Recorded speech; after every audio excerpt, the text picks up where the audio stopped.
So ayan, magandang gabi po. Ngayong araw po is magluluto po ako ng isda. Ipapaksyo ko po ito, no. Ito po yung nakita ko doon. Kasawa na rin po kasi yung bangus. Kaya itong aking naisip na bilhin. At siyempre bumili ako ng hotdog po, no. 5 pirasong hotdog. Chicken hotdog po ito. Chicken ng flavor. Tapos 3 kamatis. Kasi po ngayon araw po is magluluto ako ng spaghetti dahil ang ating sauce po ay nabuksan. So luluto ako ng kalahati para lang maano ko tong sauce, no, para hindi siya masira kasi wala kasi kaming rep. So linalanggam siya, kaya ginanyan ko na lang po. Linalanggam, so hindi natin pwedeng patagalin yan kasi masisira baga. Kung may rep lang sana, kahit hindi ko pa sana siya lutuin. Tignan niyo po ang langgam. Oh. Ayan, so ito po yung galing kay Ma'am Herminia. Ito po yung galing kay Ma'am Herminia. So ayan po, lulutuin po natin. Siyempre, may cheese po ito. Ayan. At kung marami man po, kasi si Jello mag-cooks, hindi naman mahilig kumain ito. Eh, mamimigay po ako dyan sa kapitbahay ko dyan, sa kabila dyan po. Kasi may mga bata po dyan. So bibigyan ko po sila pag naluto ito. So ating ilalagay is corned beef, Argentina yan guys, beef. So yun, bumili lang ako nito. At siyempre bumili ako ng kamatis. At ito na po, nagpapakulo na po ako ng tubig. Papakulo na po yung tubig para sa noodles. Itong spaghetti po. Pero kalahati lang po yan. Kalahati lang kasi mas marami. Si Jello kasi is titikim lang yan. Titikim lang yan siya po. Hindi naman siya yung talagang as in na palakain. Iba po yung mga hilig ni Jello Max na kainin. Mahilig siya sa kanin. Tapos, ang ulam niya is kalabaw. Isda. At mahilig din siya sa seafoods. Ayan, seafoods. Mahilig siya sa seafoods. So, ito pa po yung karabaw na binili ko kagabi. Kahapon. Tingnan niyo po. Hanggang ngayon po is hindi pa ubos. Ay makunat pa sa lahat ng pinakamakunat. Senior siguro to guys, senior. So kaya bumili po ako nito kasi parang makakaano yan. Yan na lang lagi.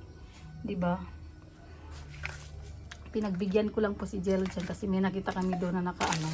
So bumili na lang ako. So ayan, magluluto muna ako, no.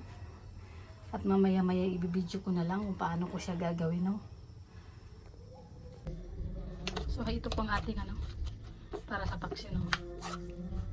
Ganito po ako magtimpla ng paksyo guys. Kasi gusto ko siya nahalo ko yung mga nilalagay kong Ayan, kaya po ganyan ang kulay kasi sa dahil sa paminta.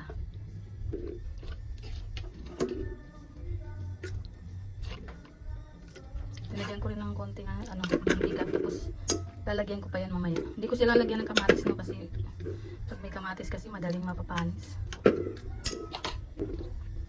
I-arrange po natin ng paglagay.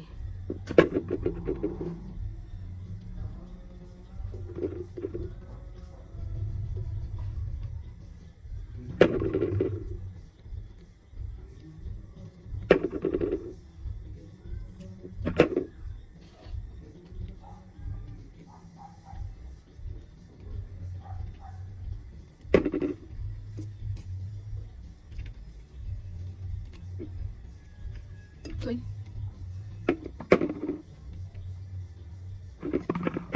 Siyempre, ilagyan natin sa gitna guys. Bago natin ilalagay yung susunod. So, ayan ang ating paksyo. Nilagyan ko ng konting tubig kasi mamaya yan is maano pa naman yan. Mawawala pa naman yung tubig niya guys. So, ipagpatuloy natin ang ating spaghetti. Na po ang ating noodles.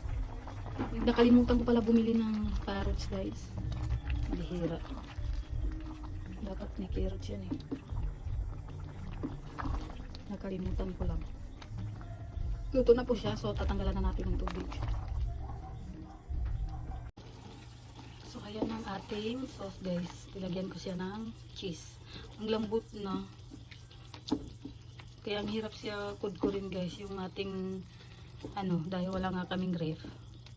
Kaya yan nangyayari, pambihira yan. So ayan.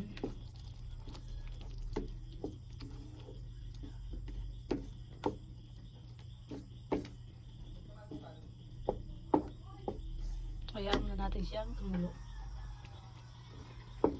Para matunaw yung cheese. Hindi ko po siya linagyan ng cream. Ayoko ng cream guys. Sayang hindi ako nakabili ng carrots. Masyado kasi mag-cream pag ano. Sobrang lasa. Pero siguro pag may event or di kayo may okasyon, pwede. Yun, naglalagay po ako ng cream. Pero pag ganito lang, simpleng luto lang, hindi na po. Sinadya ko rin po hindi lang maglagay ng cream.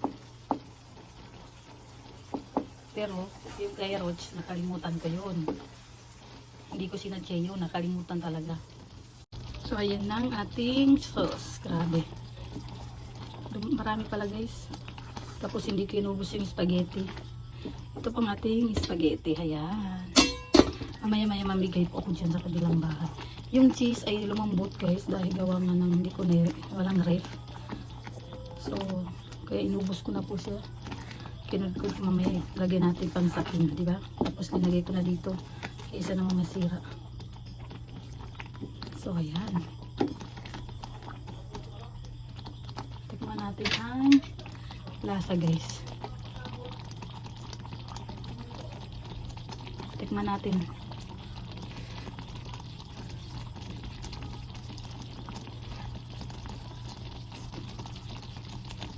Okay. Sarap. Hindi naman siya manghang. Isang sili lang kasi yung linagay ko. Yung corned beef yata is hindi naman manghang. Sarap sa ito kung may carrots, tapos may gatas, di ba? Ay, pero pagka sa okasyon, talagang may handaan, kailangan maglagay ng gatas, guys. Pero ngayon dahil simple lang, yun lang. Kung ano lang po yung na ano ko, kasi malayo bagay yung bilihan dito, hindi na ako pwedeng bumalik para bumili ng carrots. So ayan, tapos na. So ayan. Ito po yung ating ibibigay guys. Lalagyan lang natin ng sauce. So tapos na ito. Pwede na natin i-close. Patay na natin yung apoy.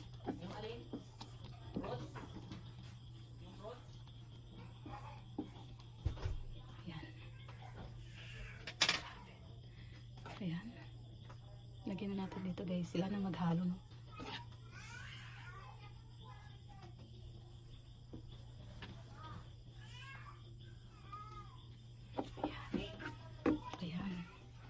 Lagyan natin ang cheese. Ay, ano yung inaano mo dyan, Jill?